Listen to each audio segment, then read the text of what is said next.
Libya Channel 1784. Dewa Naga Kehancuran. Pertemuan Klan Naga. Para petinggi Klan Naga pun berkumpul di satu tempat. Di pusat Klan Naga, selain dari kuil suci, terdapat aula pertemuan yang dibuat secara khusus untuk tempat berdiskusi jika ada sesuatu penting yang terjadi. Saat para tetua naga kembali ke tempat tinggal mereka untuk membawa tokoh penting di setiap jenis naga, mereka juga memberitahu tentang kembalinya Raja Naga yang dahulu telah pernah muncul di dimensi naga. Hal ini membuat para naga terkejut sekaligus gembira. Perlu diketahui bahwa para naga sebenarnya telah muak dengan Wang Long, lebih dari 70% naga tentu tidak mau tunduk terhadap Wang Long. Hanya untuk para bawahan kepercayaan 5 tetua naga yang setiap kepada Wang Long lah yang setuju, karena itu berhubungan dengan idealis para tetua tersebut. Saat ini aula pertemuan telah dihadiri oleh sangat banyak naga. Semua dari mereka tentu ingin melihat Raja Naga secara langsung. Mereka semua tidak ragu tentang Raja Naga karena sebelumnya para naga merasakan tekanan terhadap garis darah mereka masing-masing.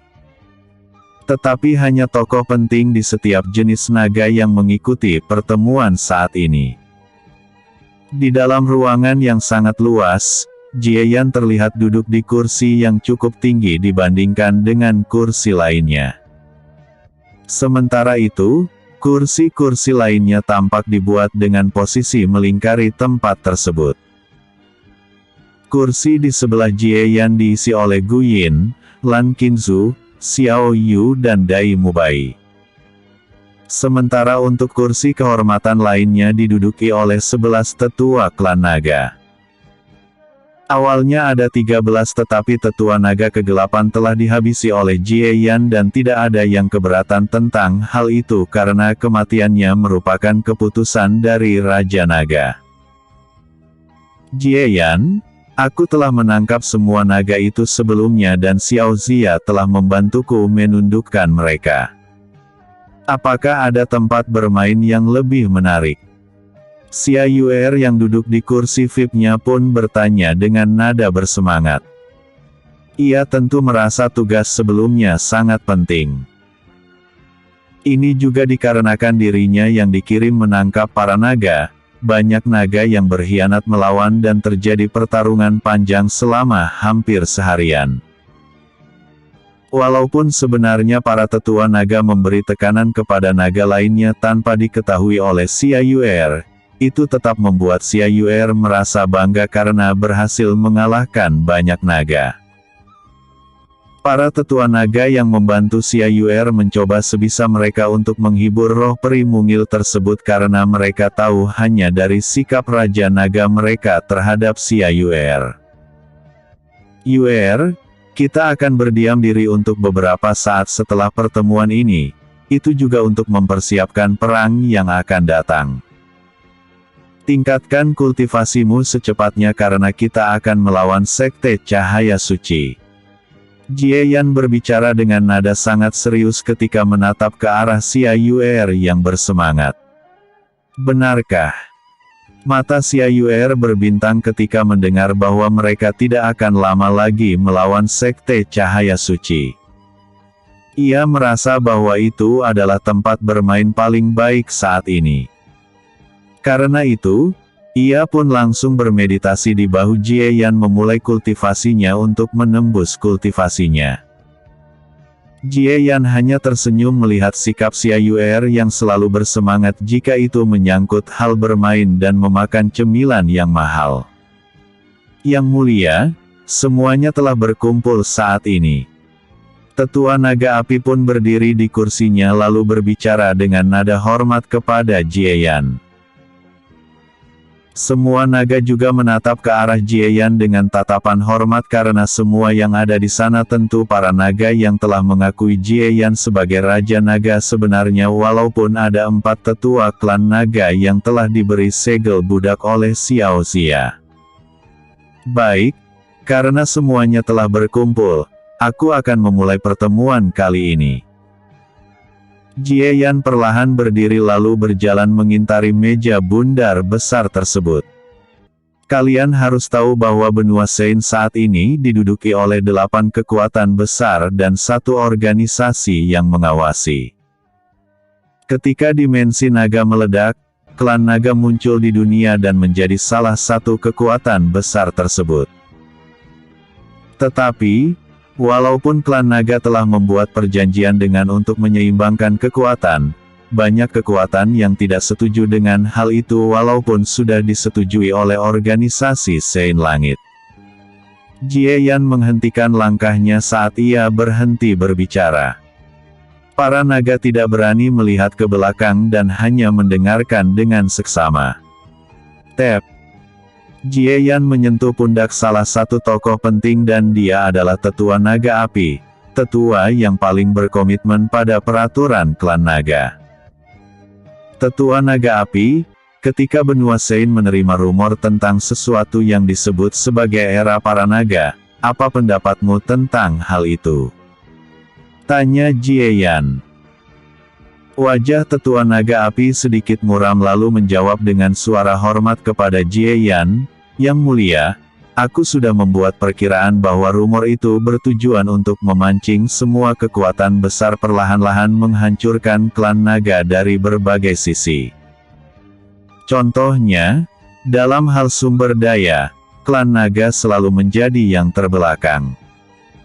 Dalam hal otoritas di organisasi Sein Langit, klan naga seperti diasingkan." Kau benar.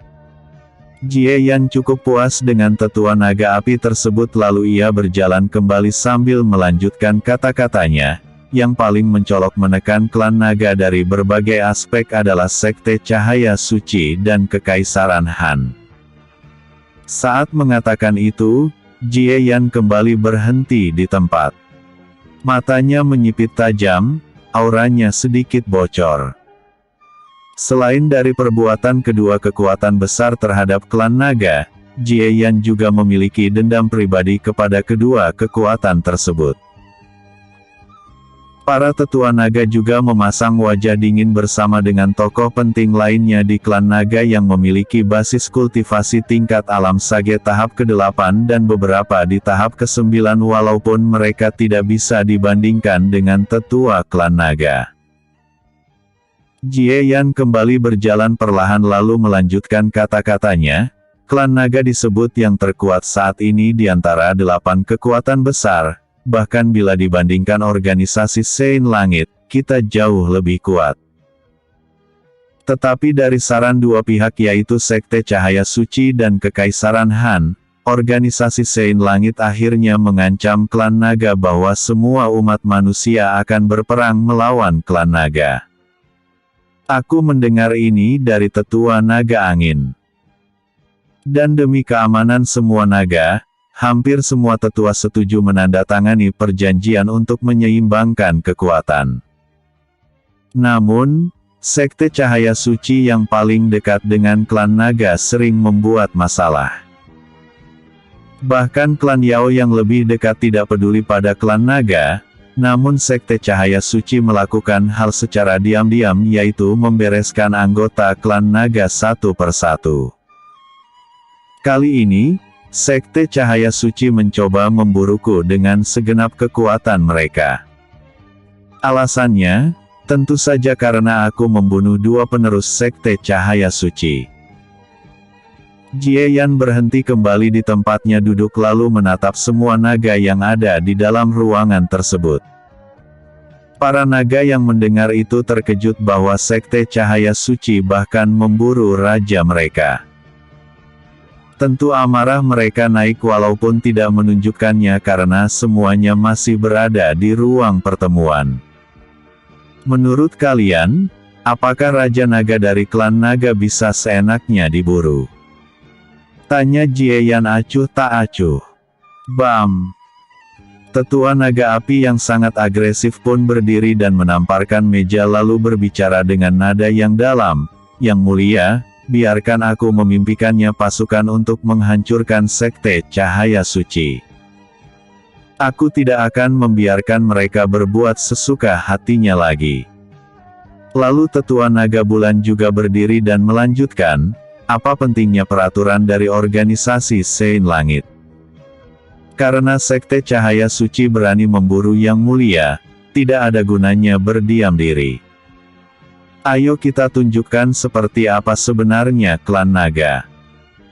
Ya yang mulia, hamba akan membawa semua naga angin untuk memotong semua yang berkaitan dengan sekte cahaya suci. Tetua naga angin juga berdiri, kinya sedikit bocor. Jika ia tidak menahannya, tempat itu bisa saja meledak. Setelah itu, keributan pun terjadi karena akhirnya semua para naga bersorak untuk memulai perang dengan sekte cahaya suci. Darah mereka saat ini mendidih dan membangkitkan kembali niat pertarungan seperti pada saat festival Raja Naga berlangsung. Di masa itu, aturan hanya bisa ditetapkan oleh yang terkuat. Baik, tenanglah. Suara Jieyan kembali terdengar di ruangan tersebut yang membuat semua naga diam. Jieyan yang awalnya tampak tenang memasang wajah dingin lalu berbicara, karena kita semua sudah sepakat, persiapan pasukan.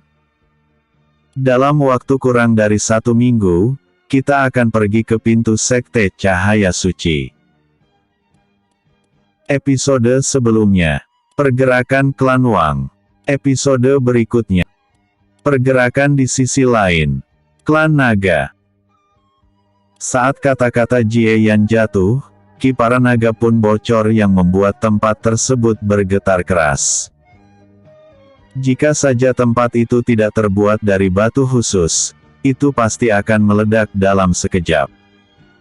Jieyan menatap itu dengan senyum kecil di wajahnya. Ia tentu telah memperkirakan apa yang terjadi selanjutnya jika mereka menghancurkan sekte cahaya suci, yaitu menjadi incaran beberapa pihak kuat. Namun, ia sangat yakin bahwa 4 klan kuno tidak akan bertindak. Ia sangat mengerti bagaimana sikap para pemimpin klan kuno. Mereka telah ada cukup lama. Kenapa mereka bisa bertahan dalam waktu yang sangat lama? Pertanyaan itu sangat mudah dijawab. Yaitu, 4 klan kuno selalu bekerja sama jika salah satu klan kuno mengalami krisis.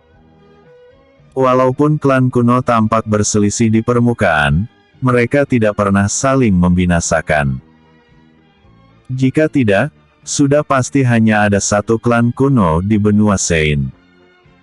Bahkan satu pun dari mereka tidak berkurang, ini tentu adalah hal yang sangat aneh.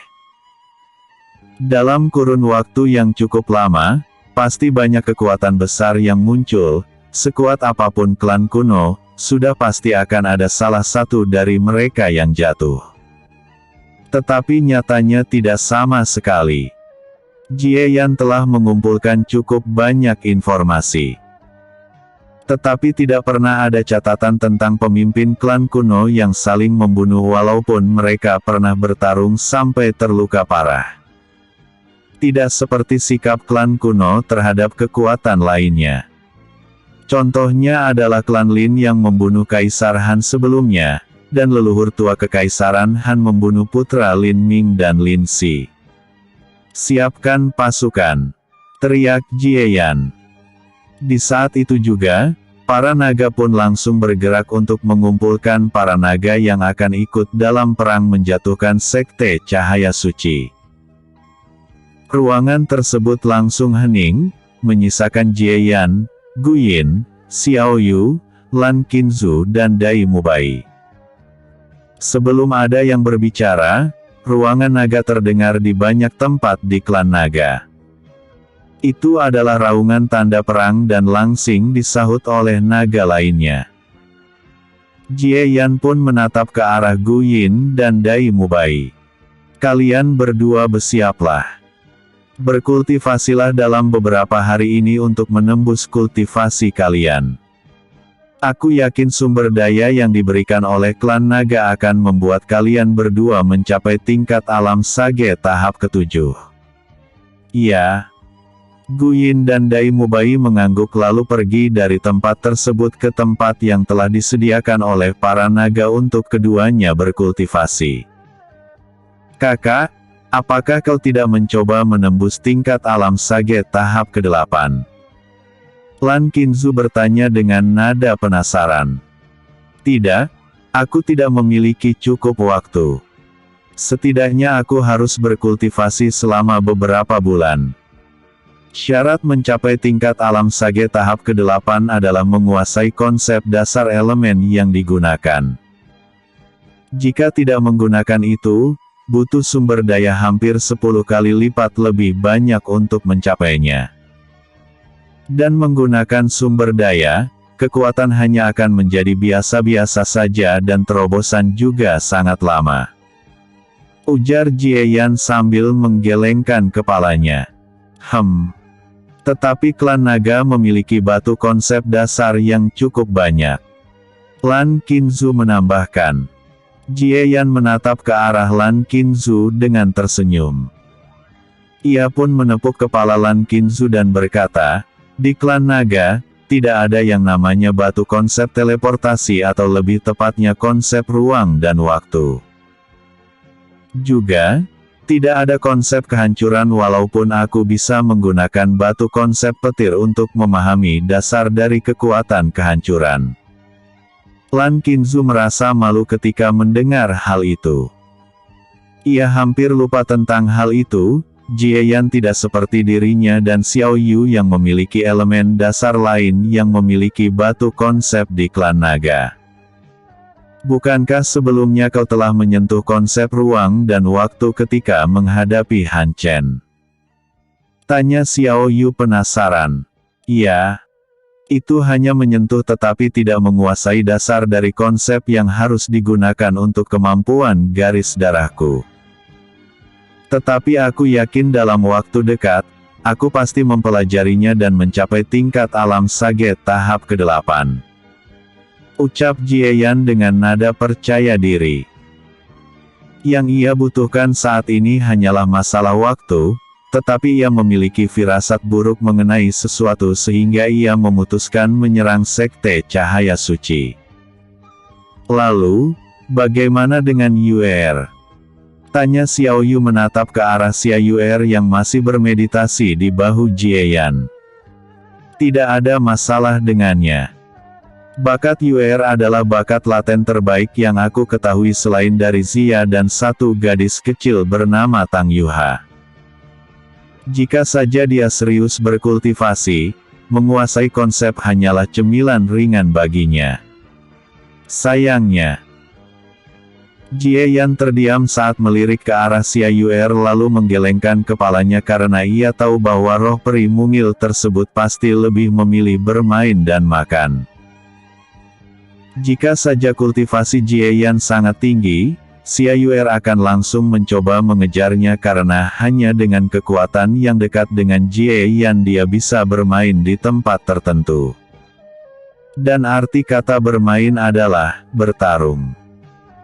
Xiao Yu dan Lan Qingzu terkikik kecil karena keduanya tentu tahu tentang Xia Yuer yang memang akan lebih memilih bermain daripada berkultivasi. Salah satu tempat paling berbahaya di benua Sein, celah segel gerbang dunia lain. Bom, bom, bom. Pertarungan intens terjadi di tempat tertentu. Saat ini terlihat ratusan sosok berwarna hitam dengan sayap dan tanduk setra ekor panjang tipis dengan ujung runcing sedang memasang wajah marah ketika menatap ke arah ledakan. Hentikan wanita itu. Sedikit lagi kita akan berhasil mengikis segel agar dapat ke dunia manusia. Teriak salah satu iblis dengan 3 tanduk, kekuatannya terasa sangat besar, ki yang bocor dari tubuhnya telah membentuk aura lainnya yang tidak lain adalah konsep. Jenderal, kita tidak mungkin melawannya. Setiap kali salah satu dari kita mati, itu akan menjadi bagian dari pasukannya. Teriak salah satu iblis. Jenderal iblis dengan 3 tanduk itu pun memasang wajah muram. Ketika ia melihat debu akibat ledakan mereda, sosok wanita cantik dengan pakaian yang cukup berbuka terlihat. Sosoknya terlihat sangat dewasa, mata hitam, rambut hitam legam yang berkibar karena ditiup oleh angin, pakaian serta hitam serta aura hitam seperti gas yang menyelimuti seluruh tubuhnya. Di sekitarnya, terlihat ratusan mayat iblis yang baru saja terbunuh. Apakah kau salah satu jenderal iblis yang dikatakan oleh kakek dan nenek? Kekuatanmu memang luar biasa besar. Tetapi kali ini kau akan menjadi bagian kekuatanku untuk tumbuh lebih jauh. Ucap wanita tersebut dengan nada acuh tak acuh. Wajahnya yang sangat dingin terlihat dapat menyihir siapa saja. Wanita tersebut saat ini adalah mimpi buruk bagi para iblis. Kau, 7 pangeran iblis fana tidak akan pernah melepaskanmu wanita.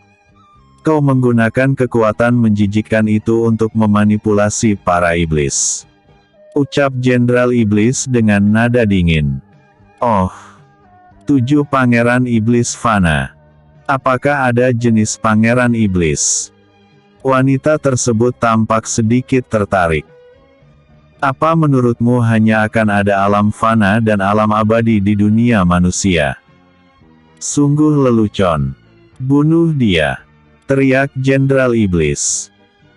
Mata wanita itu sedikit menyipit ketika mendengar tentang alam fana dan alam abadi yang artinya dunia iblis juga dibagi menjadi 2 kategori, yaitu fana dan abadi.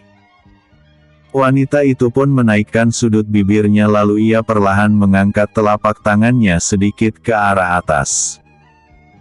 Di saat itu juga, kekuatan dahsyat meledak lalu menutupi semua mayat iblis.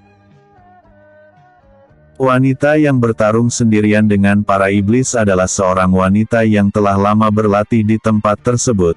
Ia tidak lain adalah seseorang yang sangat dikenal oleh Jie Yan, yaitu Huan Kai. Saat Qi Huan Kai menutupi semua mayat, bayangan aneh berwarna hitam ditutupi gas hitam perlahan bangkit. Reinkarnasi dunia najis. Episode sebelumnya. Pertemuan. Episode berikutnya. Kemampuan Huan Kai. Celah segel gerbang dunia lain. Reinkarnasi dunia najis. Sosok berwarna hitam legam yang mengeluarkan kabur hitam setiap saat pun perlahan muncul dari mayat-mayat iblis yang sebelumnya dibunuh oleh Huan Kai. Hanya dengan menggerakkan sedikit jari-jarinya, semua sosok yang tidak lain adalah bayangan dari mayat iblis bergerak ke arah para iblis yang menerjang ke arah Huan Kai. Dasar sialan! Teriak jenderal iblis tersebut saat menatap sosok yang sangat mirip dengan iblis tetapi itu berwarna hitam sangat pekat, tidak seperti iblis yang memiliki warna sedikit kabur serta beberapa bagian tubuhnya yang lain tidak hitam, contohnya wajah. Bom, bom, terang, terang. Menatap pertarungan sengit antara pasukannya dengan para iblis, Huan Kai tidak hanya tinggal diam. Ia pun mengeluarkan pedang hitam kematian, salah satu pedang terkuat yang pernah muncul di benua Sein. Ini adalah pedang yang diberikan oleh Jie Yan kepadanya sebagai hadiah di masa lalu. Namun, pedang hitam kematian tampak sedikit berbeda kali ini karena kakek Jie Yan dan Huan Kai telah memperbaikinya ke level yang jauh lebih tinggi.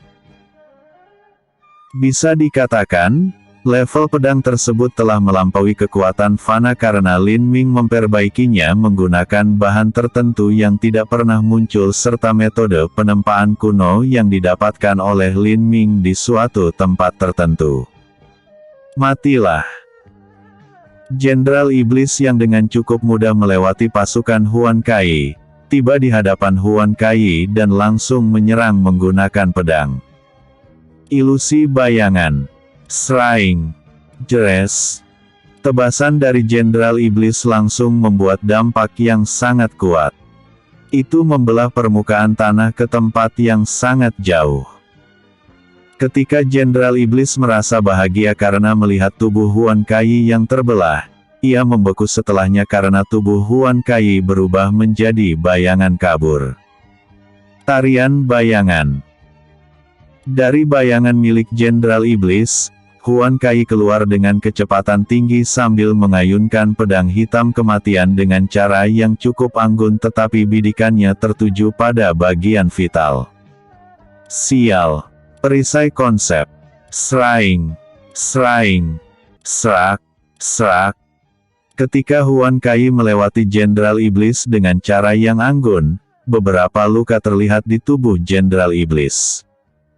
Mati. Karena berhasil menahan serangan Huan Kai walaupun ia masih terluka, Jenderal Iblis langsung mengambil kesempatan untuk menyerang. Ia juga menatap dengan cermat tubuh Huan Kai apakah kali ini akan berubah menjadi bayangan atau tidak. Ia juga mewaspadai semua tempat untuk menentukan tempat Huan Kai muncul kembali. Serak, terang. Tetapi Jenderal Iblis terkejut ketika menatap beberapa bayangan yang terpotong dan beberapa yang berhasil menahan tebasannya. Dengan posisi masih membelakangi musuh, Huan Kai bergumam kecil saat bayangannya sendiri bergerak dengan kecepatan yang sangat tinggi. Ratu Bayangan. Di depan Jenderal Iblis, sosok hitam yang sangat kabur lalu memadat ke bentuk sosok mirip dengan Huan Kai muncul dan langsung mengayunkan pedangnya ke arah leher Jenderal Iblis. "Jangan meremehkan aku!" teriak Jenderal Iblis saat menyerang dengan lengan kirinya yang membentuk cakar dilapisi oleh ki dan konsep tertentu. Serak, bam. Tebasan yang cukup dalam membelah hampir seperempat leher Jenderal Iblis dan bayangan milik Huan Kai hancur berantakan lalu bergerak kembali ke arah Huan Kai. Tubuh Huan Kai sedikit terguncang karena ketika ia menggunakan teknik Ratu Bayangan, jika itu hancur, ia akan merasakan sakit walaupun tidak terlalu parah. Ki-nya juga akan terkuras 10% tetapi itu adalah teknik yang cukup bagus karena dapat menipu lawan. Ini juga sangat berfungsi ketika melawan seseorang yang sangat kuat karena itu seperti teknik penyelamatan nyawa. Ketika Jenderal melihat Huan Kai masih berada di jarak beberapa meter darinya, ia tahu bahwa dirinya telah ditipu. Ia awalnya merasakan dengan jelas bahwa sosok yang muncul di hadapannya adalah Huan Kai yang asli sehingga ia mempertaruhkan nyawanya hanya untuk menghabisi Huan Kai. Ratu Bayangan. Langkah bayangan. Zep. Dari dua arah yang berbeda, Huan Kai muncul di samping Jenderal Iblis sambil mengayunkan pedang hitam kematian yang telah diselimuti oleh ki seperti uap hitam. Jenderal Iblis tidak bisa melacak yang mana yang asli. Oleh karena itu, ia hanya bertaruh menyerang salah satu dari mereka dengan segenap kekuatannya. Gaya pedang Huan, kilat malam. Cakar Iblis. Seraing. Seraing. Jeres. Jenderal Iblis pun membelah Huan Kai tetapi itu langsung berubah menjadi bintik-bintik hitam sementara dirinya membeku di tempat. Punggungnya saat ini telah dibelah dan hampir saja membelah tubuhnya keseluruhan. Daya hidupnya perlahan padam dan ia tidak menyangka bahwa akan sangat sulit menentukan yang mana Huan Kai yang asli. Jenderal Iblis tahu bahwa Huan Kai adalah sosok yang akan sama di kemudian hari seperti Dewa Kematian Siu yang membuat para iblis ketakutan. Bagaimana bisa tidak terdeteksi? Tanya Jenderal Iblis dengan nada lemah karena daya hidupnya perlahan padam.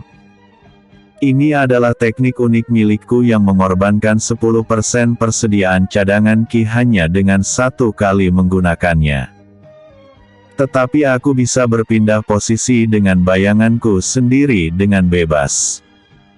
Yang artinya, jika itu pertarungan satu lawan satu, seseorang akan sulit melukaiku jika tidak bisa menyerang kedua tempat bersamaan sekaligus. Jawab Huan Kai acuh tak acuh lalu langsung mengarahkan tangan kirinya yang membentuk pedang ke arah jantung Jenderal Iblis. Jelek. Jenderal Iblis yang terkejut dengan teknik seperti itu pun langsung kehilangan daya hidupnya karena Huan Kai menusuk ke tempat tertentu di tubuhnya lalu menarik benda yang tampak sedikit berdenyut. Itu adalah inti iblis, benda yang sama pentingnya dengan jantung di tubuh iblis. Sama seperti kultivator yang memiliki jantung dan akar spiritual. Bluk. Jenderal Iblis jatuh ke permukaan tanah lalu Huan Kai langsung membangkitkan pasukan baru yang sangat tangguh. Reinkarnasi dunia najis. Bayangan Jenderal Iblis mulai terbentuk lalu langsung bergerak membereskan semua iblis lainnya tanpa pandang bulu. Untuk Huan Kai, ia menatap ke arah inti iblis dengan senyum kecil. Dengan ini, nenek akan dapat meramu obat-obatan baru agar aku dapat menembus tingkat alam sage tahap ke-8. Nenek sungguh hebat karena dapat menggunakan sumber daya tertentu untuk merangsang tubuh agar dapat menguasai konsep dasar puluhan kali lebih cepat dari bakat awal. Tetapi syarat bahannya adalah inti iblis tingkat alam sage tahap ke-8. Sampai saat ini, Huan Kai sangat kagum dengan keterampilan kakek dan neneknya dalam banyak bidang. Ia yakin bahwa di benua Sein, orang yang dapat mencapai prestasi kakek dan neneknya bisa dihitung dengan jari. Semua iblis yang ada di sana pun langsung binasa di bawah bayangan Jenderal Iblis. Kembali. Perintah Huan Kai saat beberapa bayangan yang layak menjadi pengawalnya bersembunyi di bayangannya sendiri. Oh, aku tidak menyangka bahwa Dewa Kematian Siu akan memiliki pewaris. Awalnya aku merasa bahwa itu hanyalah rumor di dunia iblis. Tetapi melihatnya secara langsung membuatku sangat percaya. Huan Kai yang awalnya ingin kembali, menegang di tempat karena tidak dapat melacak seseorang yang berbicara sebelumnya datang di jarak yang sangat dekat dengannya. Ia pun langsung waspada dan menatap ke arah sumber suara dan melompat menjaga jarak. Mata Huan Kai tertuju pada iblis dengan dua tanduk, rambut putih panjang, bertelanjang dada dan menggunakan pakaian bawah longgar. Dia terlihat memegang sebuah tongkat seperti para pertapa. Tidak perlu waspada seperti itu. Lagi pula, aku juga tidak yakin untuk berurusan denganmu karena adanya seseorang yang bisa menghalangiku untuk menghabisimu. Ucap iblis tersebut saat melirik ke tempat tertentu lalu melanjutkan, bisakah kau keluar dari sana? Yang mulia, Lin Ming. Zep. Sosok tua dengan pakaian serba putih muncul di sebelah Huan Kai dan menatap ke arah iblis tersebut dengan tatapan acuh tak acuh. Berhentilah memanggilku yang mulia, Pangeran Iblis, Bai Yi. Ucap Lin Ming acuh tak acuh. Kakek. Huan Kai bergumam karena ia merasa lega bahwa kakeknya ternyata berada di sekitarnya. Ia dapat merasakan bahwa iblis yang tiba-tiba muncul memiliki kekuatan yang sangat dekat dengan kakeknya ataupun setara. Ho ho ho. Yang mulia Lin Ming, ini adalah etiket bangsawan iblis. Hanya seseorang sepertimu yang layak dipanggil yang mulia di antara para manusia karena hanya kau yang telah pernah bertempur melawan semua pangeran iblis tanpa kehilangan sama sekali. Balas Bai Yi dengan senyum di wajahnya. Katakan apa tujuanmu datang Bai Yi? Aku tidak mau membuang waktu terhadap lelucon yang kau lontarkan setiap saat. Ucap Lin Ming sedikit dingin. Ia langsung mewaspadai daerah sekitarnya apakah ada pangeran iblis lainnya di sekitar tempat tersebut.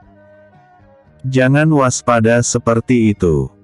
Aku hanya ingin memberitahu padamu bahwa kau lebih baik keluar dari tempat ini. Jika tidak kau akan kehilangan nyawa. Akan sangat disayangkan seorang sekuat yang mulia Lin Ming tewas dalam pengepungan. Bai Yi berkata dengan senyum tulus di wajahnya. Wajah Lin Ming berubah drastis karena ia telah memperkirakan apa yang akan terjadi. Tanpa bertanya pun, Lin Ming paham bahwa Bai Yi memperingatinya. Ini dilakukan agar dirinya keluar lalu memberitahu kepada semua kultivator bahwa para iblis akan menyerang dunia manusia. Episode sebelumnya. Pergerakan di sisi lain. Episode berikutnya. Krisis benua Sein. Celah segel gerbang dunia lain.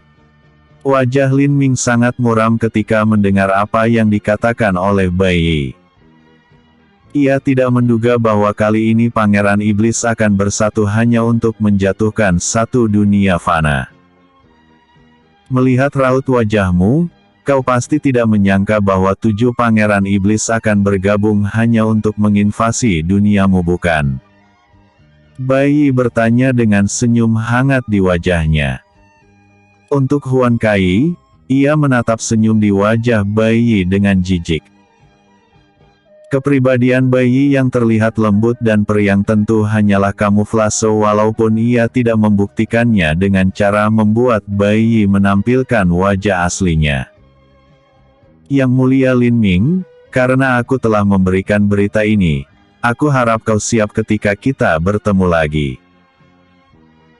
Aku sangat yakin bahwa kau tidak akan bisa kemana-mana karena dunia yang kau tempati sangat unik. Siapapun dilarang untuk keluar tetapi siapapun bisa masuk. Hanya kami para iblis yang berbeda karena sedari awal gerbang dunia lain sama seperti gerbang Ki dan gerbang roh. Setelah mengatakan itu, Bai Yi perlahan menghilang seperti menyatu dengan udara. Lin Ming yang menatapi itu, mengambil keputusan lebih dulu dan langsung mengayunkan pedang yang ia pegang ke arah tempat Bai Yi berada. Sraing! Jeres! Jurang yang sangat dalam dan hampir membentang sejauh puluhan kem terlihat dalam sekejap hanya dengan satu lambaian pedang yang dilakukan oleh Lin Ming. Huan Kai mengangkat tangannya untuk menghentikan debu serta angin kencang berhembus ke arah wajahnya. Ia sangat terkejut karena ia belum pernah melihat seperti apa kekuatan kakeknya ketika bertarung. Dia kabur. Gumam Lin Ming dengan wajah sedikit muram. Kai, ayo kembali. Kita harus bergegas keluar dari tempat ini. Jika 7 pangeran iblis bergabung, maka kecil kemungkinan benua Sein akan menang melawan mereka. Ucap Lin Ming. Ia pun langsung memegang pundak Huan Kai tanpa menunggunya membalas lalu keduanya langsung menghilang dalam sekejap. Dalam waktu hampir setengah hari kemudian, Lin Ming pun membawa Huan Kai ke kediaman mereka yang merupakan sebuah pondok bambu kecil di pinggiran hutan tandus berwarna hitam. Kalian berdua sudah kembali. Sosok wanita tua sedikit bungkuk dengan pakaian serba hitam yang tidak lain adalah Lin Si pun berbicara ketika keluar dari pondok bambu sederhana tersebut. Ada hal penting yang harus aku bicarakan. Ayo masuk. Lin Ming dengan wajahnya yang sangat serius berbicara dan perlahan berjalan ke dalam pondok bambu. Mata Lin Si menyipit sedikit. Ia sangat paham bagaimana sifat Lin Ming ketika dia bercanda, sedang serius atau yang lainnya. Dan kali ini, mulai ekspresi serius Lin Ming, ia menyadari bahwa ada sesuatu yang buruk akan terjadi. Ia pun langsung berbalik dan berjalan ke dalam pondok diikuti oleh Huan Kai. Di ruang tamu yang tampak sederhana, Lin Ming yang telah duduk di seberang Lin Si dan Huan Kai, berbicara perlahan, Bai Yi muncul di tempat Kai melawan iblis. Bai Yi. Kenapa dia muncul? Biasanya Pangeran Iblis tidak akan mau lagi datang ke tempat ini karena kita berdua yang berjaga-jaga di sini. Lin Si sedikit heran dan tahu bahwa kemunculan Pangeran Iblis bukan sesuatu yang sederhana. Lin Ming mengangguk lalu menceritakan apa yang dikatakan oleh Bai Yi. Mendengar itu, Lin Si terkejut dan langsung berdiri di tempat. Wajahnya yang tua dan memiliki banyak keriput pun langsung tenggelam. Bagaimana mungkin? Tidak pernah sejarahnya Pangeran Iblis akan bekerja sama satu sama lainnya. Kita telah melawan semua Pangeran Iblis, kekuatan individu mereka sangatlah mengerikan. Untuk melawan salah satu dari mereka, kita harus berusaha keras. Dan Bai Yi hanyalah tingkat menengah dari semua Pangeran Iblis. Ucap Lin Si muram. Iya, setiap kali aku melawan Pangeran Iblis, aku telah menentukan tingkat kekuatan mereka. Walaupun aku tidak akan kehilangan tangan melawan mereka semua, hanya ada satu yang dapat menekanku. Karena kekuatan mereka semua, para Pangeran Iblis sangat sombong. Tanpa diduga, mereka bahkan bersepakat melakukan kerja sama hanya untuk menyerang benua Sein. Jika ada dua Pangeran Iblis yang bekerja sama sekali lama, bisa dipastikan bahwa kita akan tewas di tempat ini. Ujar Lin Ming dengan wajah dingin. Ya, kau benar. Jika seperti ini, kita harus meminta bantuan klan kuno lainnya. Lin Si berbicara lagi dan langsung mengatakan ingin membawa semua klan kuno melawan para iblis. Keduanya sangat paham bahwa klan kuno pasti akan melawan iblis karena itu juga tugas mereka. Kakek, nenek, ada hal yang ingin aku tanyakan. Huan Kai yang mendengarkan sejak awal pun berbicara. Ada apa Kai? Lin Ming yang awalnya muram, mengendurkan keseriusannya ketika menatap cucu angkatnya tersebut. Semula aku mendengar dari Jenderal Iblis bahwa ada dua jenis Pangeran Iblis, keduanya tinggal di dua dunia berbeda, yaitu dunia Iblis Fana dan dunia Iblis Abadi. Apa maksudnya? Tanya Huan Kai karena ia sangat penasaran saat ini. Lin Ming dan Lin Si terdiam untuk beberapa saat.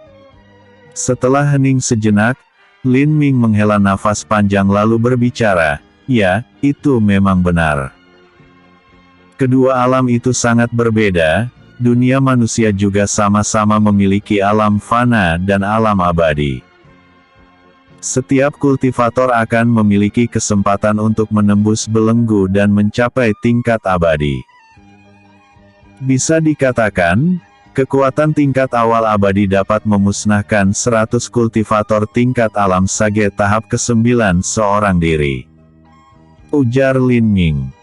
Huan Kai sangat terkejut ketika mendengarnya. Tetapi ia tidak berbicara dan hanya menunggu kakeknya melanjutkan. Semua makhluk memang memiliki kesempatan untuk mencapainya, tetapi tidak untuk kultivator di benua Sein. Di catatan utama setiap klan kuno, dikatakan bahwa benua Sein disegel dan tidak ada yang bisa mencapai tingkat abadi jika tinggal di benua Sein. Ini juga alasan mengapa sangat banyak kultivator tingkat alam sage tahap ke-9 yang sangat terampil. Yang aku ketahui, setiap kali seseorang menembus belenggu fana, mereka akan langsung dibuang dari dunia fana secara paksa dan naik ke alam abadi. Tetapi di benua Sein tidak pernah ada yang mampu melakukannya dan ini dikarenakan oleh segel khusus. Ini juga terkait dengan semua tempat berbahaya yang dijaga oleh klan kuno. Banyak dunia di luar sana, tetapi hanya tempat kita yang dibuat menjadi tempat khusus. Ini dikarenakan sangat banyak peninggalan sosok legendaris di dunia ini terutama milik kaisar manusia. Sama halnya untuk dunia iblis fana sangatlah banyak, itu mencapai ribuan. Begitu banyak dunia, keseluruhannya dikuasai oleh 7 pangeran iblis. Mereka memiliki wilayahnya masing-masing. Dan juga, Setiap kali para iblis dimahkotai sebagai pangeran iblis fana, mereka akan kehilangan kesempatan naik ke alam iblis abadi. Mereka bertujuh bisa dikatakan abadi karena bisa hidup selamanya walaupun tidak bisa lagi mencapai tingkat kultivasi yang lebih tinggi. Iblis mana yang tidak menginginkan itu? Iblis abadi tidak akan bisa turun ke alam iblis fana sehingga para pangeran iblis hampir tidak pernah digantikan. Ketujuhnya pasti sangat puas dengan kehidupan mereka layaknya seorang kaisar yang memerintah banyak dunia iblis. Mereka menyerang banyak dunia fana, memperluas wilayah mereka sendiri. Di antara mereka bertujuh, persaingan juga terjadi untuk menjadi pemimpin 7 pangeran iblis. Ini terlihat dari penyerangan mereka terhadap semua dunia fana, memperluas kekuatan masing-masing lalu bentrok dengan pangeran iblis lainnya. Ini juga alasan kenapa kakek dan nenekmu berani menjaga tempat ini hanya dengan kami berdua. Tetapi kini 7 pangeran iblis bekerja sama hanya untuk menyerang satu dunia fana. Hanya untuk satu pangeran iblis, pasukannya akan mencapai gabungan dari 4 klan kuno. Jika ketujuh pasukan pangeran iblis masuk ke benua Sein, Lin Ming menghentikan kata-katanya dan wajahnya sangat muram. Inilah yang ia takutkan sedari awal, yaitu kerjasama antara 7 pangeran iblis. Jika hanya satu di antara mereka, Lin Ming yakin dengan kekuatannya dapat menahan mereka memasuki benua Sein. Tetapi untuk ketujuhnya yang bergabung, tidak ada kesempatan untuk menang. Ini juga alasan mengapa bayi tampak percaya diri melepaskan Lin Ming seolah-olah melihatnya seperti mainan yang akan menari di benua Sein untuk melawan 7 pangeran iblis. Mendengar semua cerita kakeknya, Huan Kai berkeringat sedikit dan tahu bahwa benua Sein kini akan mengalami bencana yang mungkin tidak dapat dicegah. Episode sebelumnya, kemampuan Huan Kai. Episode berikutnya, pergerakan organisasi Sein Langit. Celah segel gerbang dunia lain. Jika begitu, bukanlah benua Sein saat ini dalam bahaya. Jika para iblis itu bisa memasuki benua Sein. Huan Kai menghentikan kata-katanya karena ia merasa sedikit takut saat ini. Apa yang ia takutkan bukan tentang kehancuran umat manusia, tetapi terjadi sesuatu pada orang-orang yang ia pedulikan seperti Jie Yan, Gu Yin, Xia Yuer, Gu Yuena, kakek dan neneknya. Tidak ada gunanya memikirkan hal itu saat ini, Kai. Ucap Lin Si lalu menatap ke arah Lin Ming dan berbeda kembali. Kita harus membuat segel sekali pakai di pintu keluar untuk berjaga-jaga apakah pangeran iblis benar-benar bersatu untuk menyerang benua Sein. Jika hanya setingkat jenderal iblis biasa ataupun tingkat menengah, mereka pasti akan tewas dan para iblis tidak bisa memasuki benua Sein. Tetapi jika itu pangeran iblis ataupun jenderal iblis tingkat tinggi, kita hanya bisa membiarkan mereka ke benua Sein. Ucap Lin Si. Mungkin dalam waktu itu kita sudah mengumpulkan kekuatan dari 4 klan kuno ketika pangeran iblis menerobos segel terakhir yang kita buat. Tambah Lin Si. Ya, kau benar. Lin Ming mengangguk lalu menatap ke arah Huan Kai. Kai, kau akan berlatih selama perjalanan kita kembali ke benua Sein. Nenekmu juga akan meramu beberapa obat-obatan agar kau gunakan untuk dapat mempelajari konsep dasar lebih cepat agar dapat menembus tingkat alam sage tahap ke-8.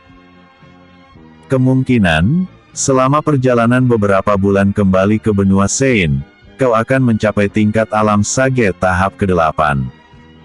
Ya kakek. Huan Kai menjawab dengan nada sangat serius. Ia juga gembira bahwa mereka akan kembali ke benua Sein setelah sekian lama. Ia sangat ingin bertemu dengan adik kecilnya yang telah bertahun-tahun tidak ia lihat. Lin Ming dan Lin Si tersenyum kecil ketika melihat Huan Kai yang selalu patuh. Keduanya tahu bagaimana sifat asli Huan Kai, dia akan mau melakukan apa saja demi keluarganya. Kedua sosok tua itu juga telah menganggap Huan Kai sama seperti cucu mereka yang mereka besarkan di daratan utara. Tetapi perbedaannya, Jie Yan sangat keras kepala dan Huan Kai sangat patuh. Namun, kedua sosok tua itu menikmati merawat dua cucu seperti itu yang memiliki sifat berlawanan. Karena sudah sepakat, Lin Ming, Lin Si dan Huan Kai pun pergi dari pondok kecil tersebut ke tempat jalan keluar celah segel gerbang dunia lain untuk kembali ke benua Sein. Untuk Lin Ming dan Lin Si, keduanya paham bahwa jika keduanya keluar, maka kecil kemungkinan untuk bisa menahan para iblis menyeberang. Tetapi kabar tentang 7 pangeran iblis yang bekerja sama membuat keduanya tidak punya pilihan lain. Klan Naga. Hampir seminggu semenjak persiapan yang dibuat oleh klan Naga untuk menyerang Sekte Cahaya Suci. Saat ini, di dekat penghalang wilayah klan Naga, terlihat pasukan naga yang mencapai sekitar 3.000 naga. Hanya para naga tingkat alam sage tahap ketiga ke atas yang diberangkatkan. Untuk sisinya, semuanya tinggal di klan naga ditemani oleh beberapa naga tingkat kultivasi alam sage tahap ke-7 dan ke-8 untuk berjaga-jaga. Di depan pasukan naga tersebut, terlihat banyak sosok. Barisan ketiga adalah 11 tetua naga. Di hadapannya, terlihat beberapa sosok yaitu Gu Yin, Xiao Yu, Lan Qinzu dan Dai Mubai. Sementara di depan keempatnya, terlihat Jie Yan yang menatap ke arah kejauhan. Di pundaknya, Xia Yuer duduk dengan kedua lengan dilipat di depan dadanya. Untuk Gu Yin, Xia Yuer dan Dai Mubai, ketiganya telah mencapai tingkat alam sage tahap ke-7 juga. Sumber daya yang berasal dari klan naga cukup membuat mereka mencapai tingkat alam sage tahap ke-7. Sudah waktunya untuk menghancurkan Sekte Cahaya Suci. Buka formasi, teriak Jie Yan. 11 tetua klan naga langsung membuat gerakan tertentu dan membuka penghalang untuk sementara. Ketika formasi tersebut terbuka, Jie Yan pun langsung terbang dengan kecepatan tertingginya sambil berteriak, "Tujuan kita adalah Sekte Cahaya Suci. Pergi. Ayo tunjukkan seperti apa kekuatan klan naga." Banyak naga yang langsung memasuki bentuk sejati mereka dan meraung keras setelah menerima perintah dari Raja Naga. Untuk Gu Yin, Lan Qinzu, Xiao Yu dan Dai Mubai, keempatnya langsung terbang mengikuti Jie Yan lalu diikuti oleh tetua klan naga dan semua pasukan klan naga. Ketika bergerak, pasukan klan naga jika dibanding dengan kekuatan besar lainnya memiliki sedikit pasukan, paling banyak 30% dari jumlah pasukan kekuatan besar lainnya. Tetapi semua para naga adalah elit di antara elit karena mereka semua dilahirkan untuk menjadi petarung alami yang mendominasi. Hanya dengan jumlah anggota klan naga saat ini, jika mereka berperang habis-habisan, 2 kekuatan besar pasti jatuh di tangan mereka. Organisasi Sein Langit. Setelah beberapa jam keberangkatan para naga dipimpin oleh Jie Yan, beritanya langsung sampai ke telinga eselon atas organisasi Sein Langit. Mereka pun langsung mengadakan pertemuan penting karena pergerakan klan naga sangat meresahkan. Saat ini, Tetua Langit dan Tetua Bumi sedang berdiskusi mengenai apa yang harus dilakukan terhadap klan naga. Tetua Langit yang berasal dari klan naga telah kembali beberapa hari yang lalu ke klan naga. Aku sudah menduga bahwa dia tidak akan bisa melepaskan perbedaan dan tetap setia kepada klan naga. Sedari awal, seharusnya kita mengumpulkan semua kekuatan besar untuk menjatuhkan para naga. Ya, benar. Para naga sama sekali tidak bisa dipercaya. Diskusi para eselon atas organisasi Sein Langit pun terus berlanjut.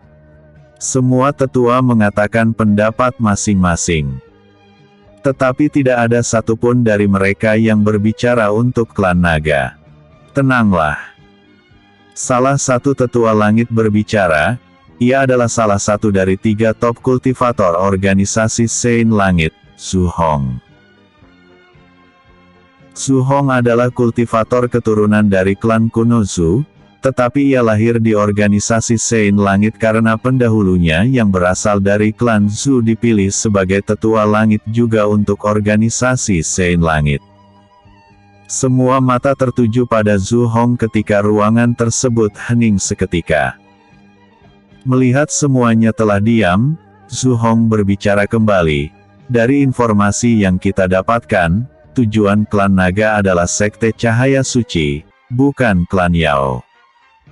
Klan naga dekat dengan wilayah klan Yao dan sekte cahaya suci. Dari banyak informasi, para anggota sekte cahaya suci telah melakukan banyak gerakan membasmi banyak naga. Mungkin ini adalah penyebab utamanya. Meskipun begitu, keseimbangan benua Sein harus tetap dijaga. Jika salah satu kekuatan besar jatuh, maka banyak kekacauan yang akan terjadi. Oleh karena itu, aku ingin melakukan pengambilan suara untuk memutuskan tindakan selanjutnya, yaitu memusnahkan klan naga jika mereka membuat kekacauan terjadi. Dengan begitu, aku mengusulkan membentuk pasukan serta memanggil semua master bela diri untuk berurusan dengan klan naga. Ucap Su Hong. Setuju. Setuju. Setuju. Tanpa menunggu pertanyaan lainnya kepada semua tetua, mereka pun menyetujui secara langsung saran dari Su Hong. Jika begitu, mulai bergerak. Jika klan naga memulai perang terhadap sekte cahaya suci, kita akan bertindak. Ucap Su Hong. Dan kali ini, organisasi Sein Langit pun akhirnya bergerak. Tetapi untuk Jie Yan, ia sudah menduga hal ini sedari awal dengan bantuan jaringan informasi tetua langit yang berasal dari klan naga.